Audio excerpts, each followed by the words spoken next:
Ganda ng bulaklak. Ay, kakatapos lang ng check-up ko. Ayan, nandito pa rin ako sa clinic or hospital something. Kakatapos lang ng check-up ko sa derma. At nagpa-check up kasi ko nung scalp ko, yung dandruff, tsaka hair fall, ganito ganyan, tapos chinek niya. Pati yung sa legs ko, minsan kasi may mga makakati dyan. So, yung scalp ko, ang findings niya is psoriasis daw to. So, ay, ayun. Tapos, yung sa legs ko naman dry lang daw, kaya moisturizer.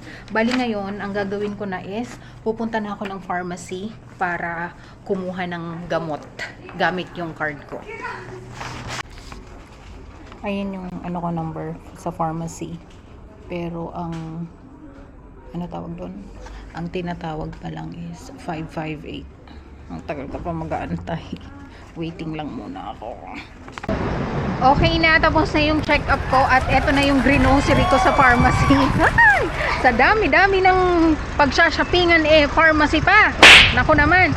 So, ayun, gagawin ko na lang ng separate video yung mga gamot na nireseta sa akin para ma-share ko din sa inyo. Andito siya lahat. So, ngayon, pauwi na ako. Bye-bye!